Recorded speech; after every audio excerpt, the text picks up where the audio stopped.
Agárrate con Patricia Poleo.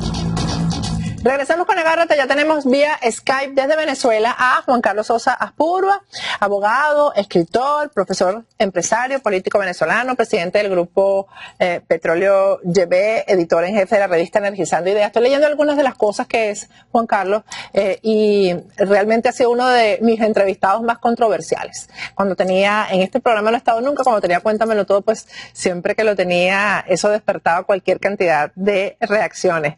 Buenas noches, Juan Carlos, ¿cómo estás? Buenas noches, Patricia. Muy bien, gracias. Encantado de estar aquí contigo en tu programa. Bueno, vamos a comenzar por el tema que acabo de tocar en el primer segmento, Juan Carlos, de esta venta, entrega, diría yo, que ha hecho Petromonagas de el 40% de la producción de la faja, de la parte de la faja petrolífera del Orinoco que le corresponde. Tú me decías en el corte que quizás calcular el barril de petróleo a 50 es exagerado, ¿no? Pero en conclusión, ¿el negocio como tal favorece al país o no? No, es una muestra más del entreguismo de un régimen que está desesperado por conseguir fondos y ha desnaturalizado todo lo que fue su propio discurso nacionalizador, ¿no? Patriota, diciendo que las reservas y las fajas tenían que ser casi que 100% venezolanas, ¿no? Esto es una negociación en donde ellos ceden un porcentaje demasiado importante a los rusos por una contraprestación nimia y a futuro luce como un pésimo negocio, porque evidentemente las condiciones del mercado petrolero van a cambiar en el futuro y la presencia además en una zona donde hay un petróleo asegurado, como es la faja, bueno, le va a permitir a los rusos tener un negocio espectacular, a costa, por supuesto, de nuestros intereses, porque al final del día sería mucho más inteligente tener una empresa venezolana explotando correctamente la faja.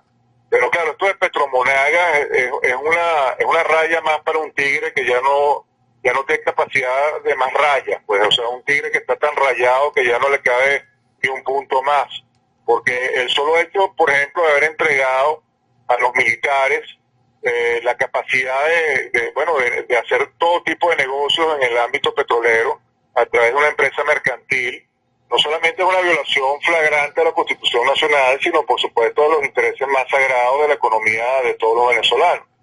Entonces, esto que tú mencionas de Petromonagas, evidentemente que es escandaloso, porque es un negocio muy malo para nosotros, para los venezolanos, pero si lo comparas, por ejemplo, con la entrega a los militares de toda la capacidad de llevar a cabo el negocio petrolero en todas sus fases, en todos sus ámbitos, nacional e internacional, esto luce pequeño, pues, porque evidentemente que lo otro es infinitamente más dañino y más peligroso.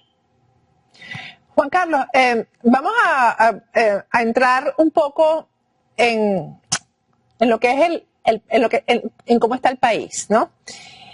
Tú has sido una persona que siempre ha dado declaraciones que son bien controversiales, que son muy duras, y siempre causan pues reacciones incluso de gente que insulta porque no le gusta a veces oír la verdad, ¿no? Quiero que hablemos que vayamos de lo general a lo particular, porque vamos a tener 2 segmentos de este programa. ¿Cómo ves al país en este momento? Bueno, lo veo evidentemente como un volcán a punto de erupción, ¿no? Claro, el país ha tenido momentos críticos en el pasado también. Lo que pasa es que ahora se suma evidentemente toda la carga de 17 años de destrucción. Es un país totalmente diferente a lo que éramos. Hoy en día hablar de Venezuela no es hablar de la Venezuela que todos tenemos en la mente, o sea, Venezuela se transformó en otra cosa. Pero bueno, es un país muy golpeado, los venezolanos estamos desesperados, hay hambre, literalmente hay hambre, cosa que antes no pasaba a estos niveles. no hay empleo, la economía está totalmente destruida, la reputación del país no vale nada, no hay moral, no hay mística, los valores se han perdido por completo. Entonces, bueno, es un país desesperado, un país además con muy poca discusión intelectual en su debate público. Verdaderamente hay poca capacidad en este momento de reflexión o de pensamiento. Entonces seguimos como atrapados en una ola de mucha mediocridad discursiva y en un escenario lamentable, en donde de alguna forma ya se entiende, por supuesto, que este gobierno no puede continuar en el poder, de que este régimen está totalmente al margen de todo lo sagrado, de todos los valores que fundamentan pues, a una sociedad. Pero del lado político, de la oposición, todavía se nota mucha improvisación y mucha, yo diría que poca profundidad en el manejo de los temas, ¿no? Uno ve, por ejemplo, a una Asamblea Nacional, que si bien es cierto, trata pues como de marcar una ruta para salir del régimen, por otro lado también se enfrasca en una cantidad de discusiones irrelevantes que casi suenan hasta chistosas, hasta caricaturescas, ¿no?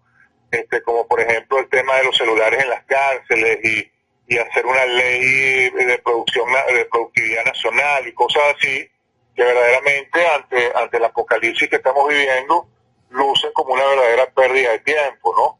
Entonces, yo creo que lo que tenemos que hacer es enfocarnos efectivamente en una propuesta total, global, nacional, unitaria, para salir del régimen a la brevedad posible.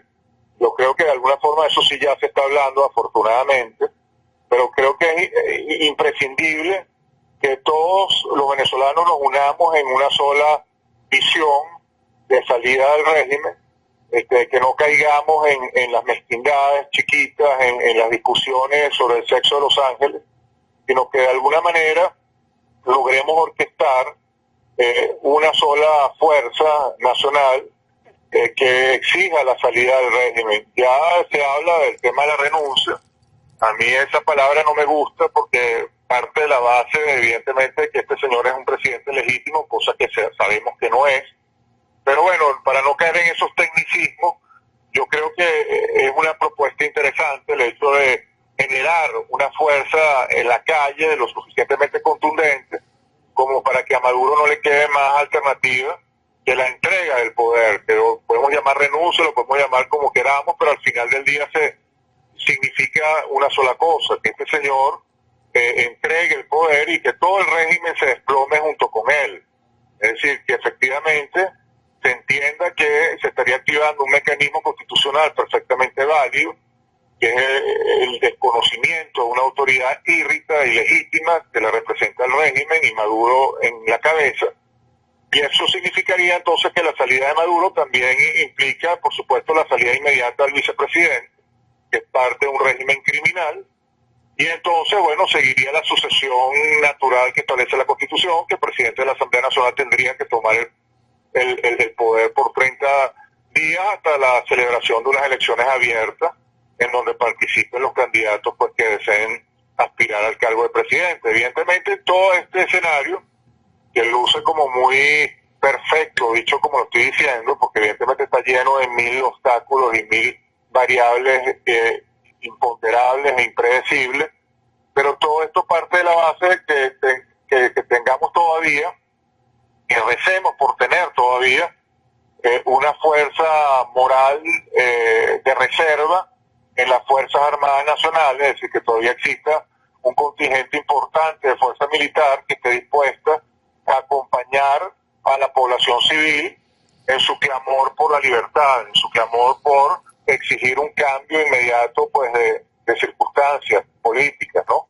Entonces, todo indica que el régimen está consciente pues de que está perdiendo mucho apoyo dentro de las fuerzas militares. Yo creo que, por ejemplo, el tema de la empresa petrolera que te mencionaba al principio es una señal de esta desesperación, del hecho de que ellos buscan a toda costa ver cómo encapsulan a la fuerza militar en ese mundo, por supuesto, de corrupción al que estamos acostumbrados y que de alguna manera eso calme un poco las aguas dentro de los cuarteles.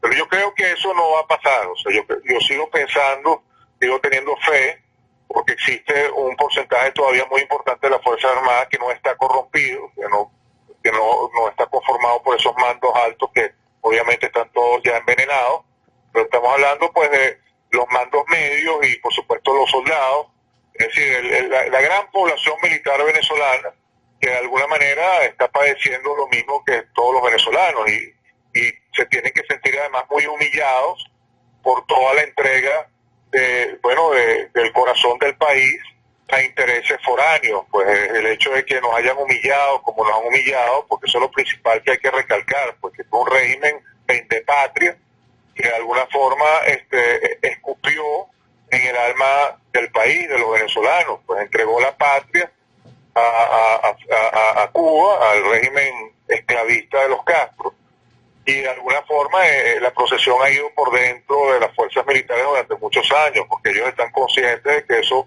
es una gran humillación. Lo que ha faltado hasta ahora ha sido esa combinación de población civil acompañada por su fuerza política y por supuesto la coordinación con los militares. Es decir, los militares yo creo que siempre ha estado así como flotando en el espacio por el hecho de que se ha visto un divorcio entre lo que son los intereses nacionales de liberación y lo que fueron las agendas políticas que privaron hasta el presente, ¿no? O sea, los políticos estuvieron como muy concentrados en sus agendas particulares pequeñas y le dieron la espalda a la necesidad de liberarnos de este régimen criminal. Juan Carlos, vamos a dejarlo ahí porque sobre eso quería hacerte una pregunta particular, ¿no? Si tú consideras que las agendas particulares siguen, o si de verdad ahora hay una decisión de unirse para salir de todo esto. Al final del programa incluso vamos a tener en el último segmento a Luis Florido que nos va a hablar de si de verdad ese proceso unitario se está dando, porque yo tengo la impresión de que eso no es tan real. Y hay presos políticos que no salen porque no hay realmente una decisión por parte de quienes tienen el poder en sus manos en este momento de hacer una ley de amnistía y no la terminan de aprobar. Entonces, al regreso, porque a lo mejor hay presos ahí que no les conviene a todos que salgan en libertad. Al regreso vamos a continuar hablando con Juan Carlos Sosa Aspurua. No se muevan de Agárrate.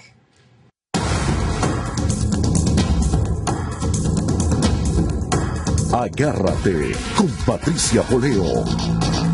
Regresamos con Agárrate. Los miércoles suelo despertarme leyendo la columna de la periodista venezolana Marianela Salazar. Escribe todos los miércoles en El Nacional y siempre la recomiendo, pero particularmente el día de hoy.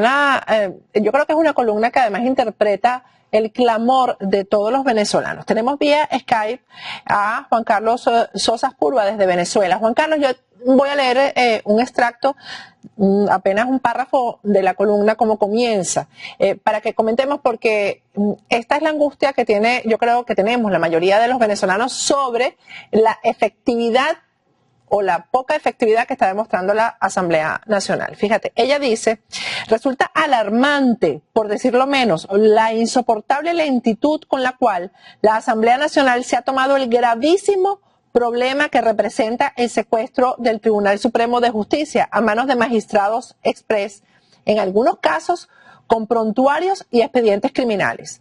¿Cómo es posible que casi terminando el primer trimestre del año, la abrumadora mayoría del Parlamento, instalado el pasado 5 de enero, que recibió un mandato claro y específico, no haya destituido a ese nido de artimañas que sigue en línea directa de los planes de Miraflores? Ese es solamente el principio. Hay una parte donde dice: es indispensable hacer un llamado desde todas las tribunas para exigirle a la Mesa de la Unidad Democrática, como brazo político de la mayoría parlamentaria, que de manera urgente apruebe la destitución de esos magistrados express designados de manera fraudulenta y nula y nombre un nuevo Tribunal Supremo de Justicia que cumpla con la ley y garantice la ruta de transición, que ponga fin a este aborto revolucionario para abrir las puertas finalmente a la tan necesaria reconstrucción nacional. Bueno, recomiendo, repito, la columna completa. Juan Carlos, ¿qué le pasa a la Asamblea Nacional? ¿Por qué no se termina? Ajá.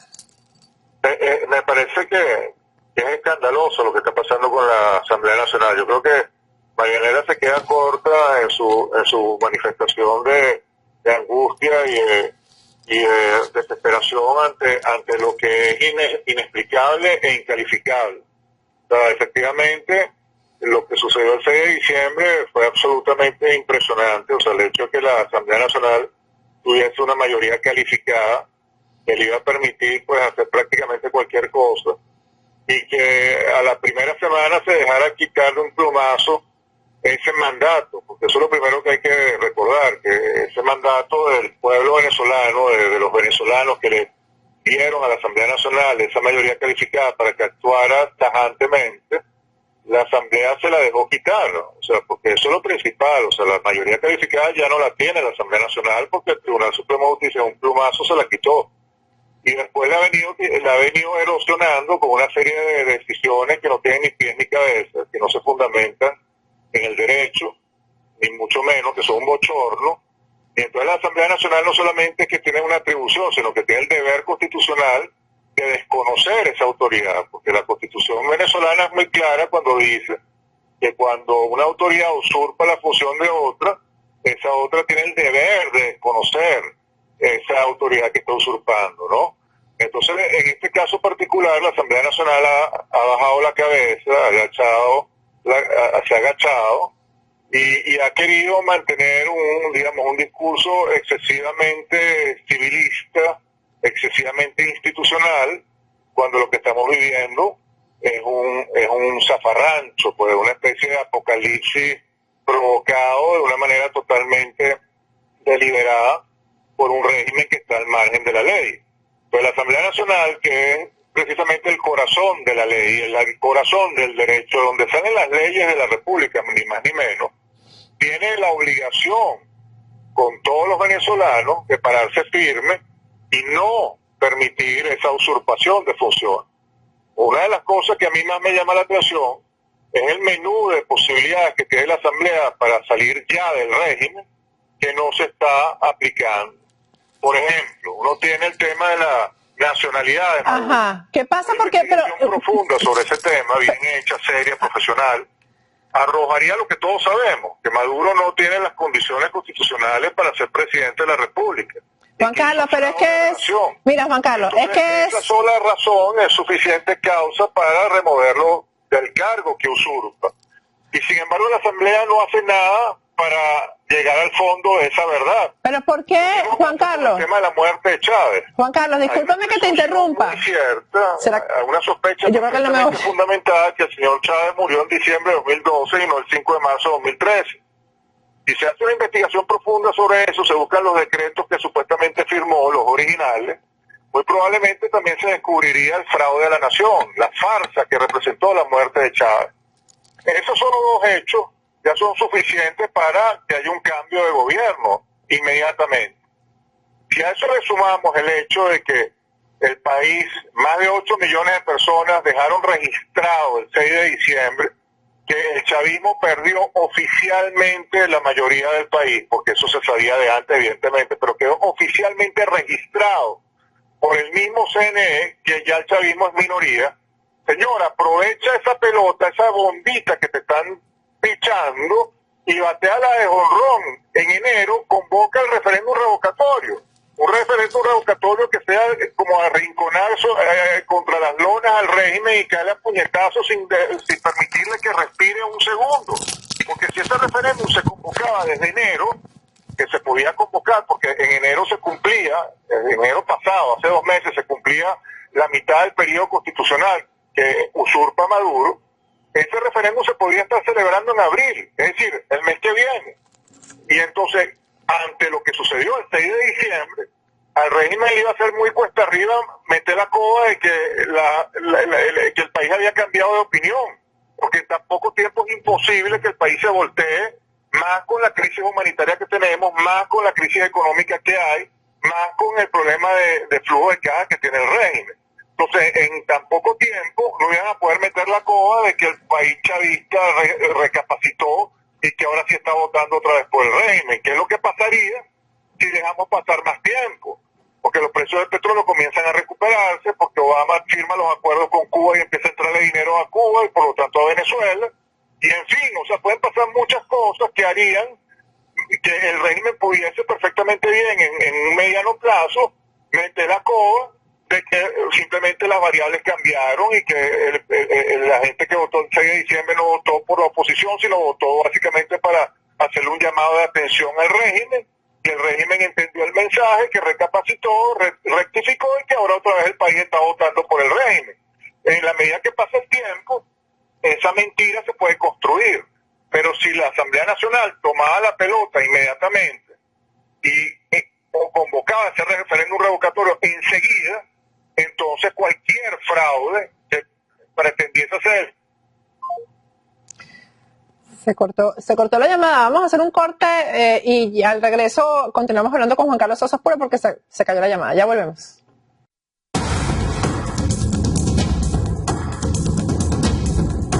Agárrate con Patricia Poleo. Regresamos con Agárrate, ya recuperamos la llamada con Juan Carlos Sosa Aspurua. Juan Carlos, yo te quería preguntar, todo este cuadro que tú estás describiendo también además, y tan detalladamente, ¿esto es ineficiencia de la Asamblea Nacional o ya se está hablando de que hay pactos para permitir que el gobierno llegue a su término? Y eso sería un horror para el país, un horror, Juan Carlos, porque con la crisis que hay, con la situación que hay, seguir con un gobierno como este, pues sería acabar con lo poco que queda y sobre todo acabar con la voluntad de los venezolanos, acabar con la psiquis del ciudadano. Entonces, dime qué crees tú que es. ¿Esto es simple ineficiencia política o aquí hay un acuerdo? No, hay gato encerrado por todos lados. Yo lo dije así en un artículo que escribí en diciembre, justo después de las elecciones. Yo hablaba de que lo que había sucedido el 6 de diciembre había sido una jugada maestra de Fidel Castro, entregando la Asamblea Nacional.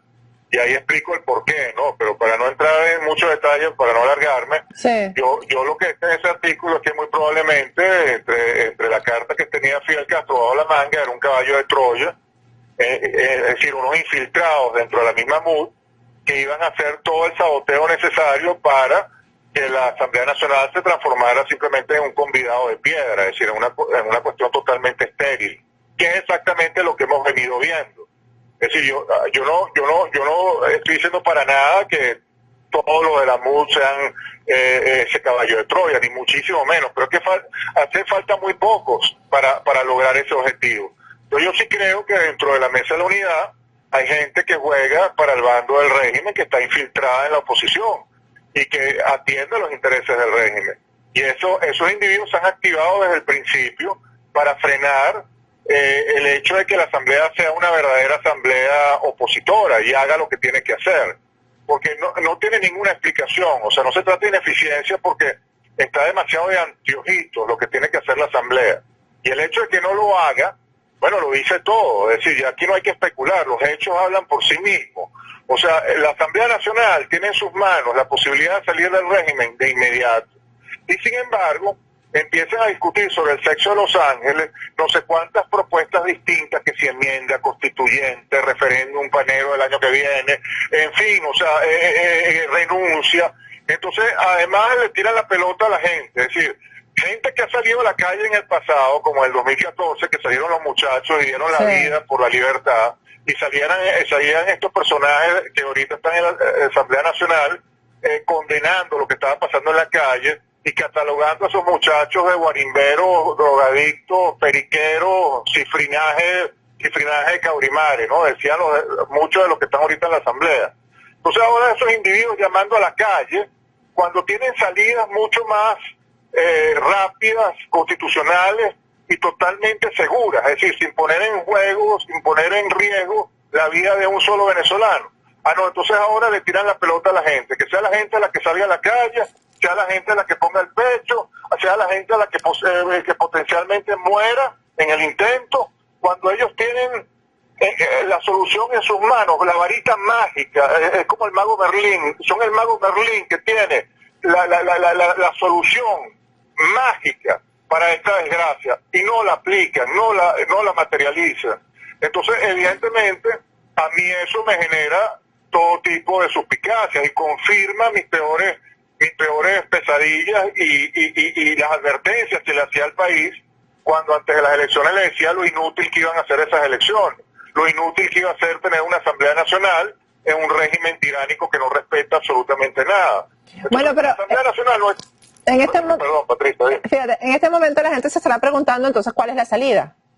¿Qué es lo que tú propones? Porque de esta crisis hay que salir, de este tipo hay que salir, y hay que salir ya. Bueno, la gente, lo primero que tendría que hacer es exigirle a la Asamblea que le pidan la partida de nacimiento a Maduro, que hagan la investigación sobre los decretos y que convoquen un referéndum para ya, es decir, para que hagan una ley sobre referéndum y ya en abril hagan un referéndum revocatorio. Esa podría ser una alternativa, o sea, solución inmediata. Y lo otro sería efectivamente hacer su marcha del sábado, pero ya para exigirle a Maduro la salida del poder, o sea, desconocer la autoridad de Maduro definitivamente, o sea, decirle, señores, aquí está accionándose el país entero. La mayoría total, más de 8 millones de venezolanos que se pronunciaron formalmente el 6 de diciembre, le están diciendo a usted que entregue el poder. Ustedes han venido usurpando la autoridad de la Asamblea Nacional, que en definitiva es usurpar la voluntad del pueblo venezolano, de la ciudadanía venezolana que se manifestó y que eligió a esos representantes para que hablaran por ellos en la Asamblea. Bueno, el régimen, a través de sus títeres del Tribunal Supremo de Justicia, le ha escupido a la voluntad del pueblo venezolano, le ha pisado la voluntad del pueblo venezolano. Entonces la Asamblea Nacional, como mandataria, como representante de nosotros, tiene la obligación de decirle a Maduro, señor, usted, y respetó la Constitución, usted está al margen de la Constitución y las leyes, usted se tiene que ir, punto. Y entonces activar lo que establece la Constitución, que es el artículo 350, el desconocimiento de un régimen violador de los derechos humanos, que tiene las cárceles repletas de presos políticos y que está violando todos los días la Constitución. Señores, ustedes se tienen que ir. Nosotros vamos a restablecer el hilo constitucional y exigirle a las Fuerzas Armadas que apoye al pueblo y apoye a su dirigencia política en ese esfuerzo de restituir el orden constitucional. Porque aquí nadie está hablando de golpe de Estado. El golpe de Estado ya lo dio el régimen.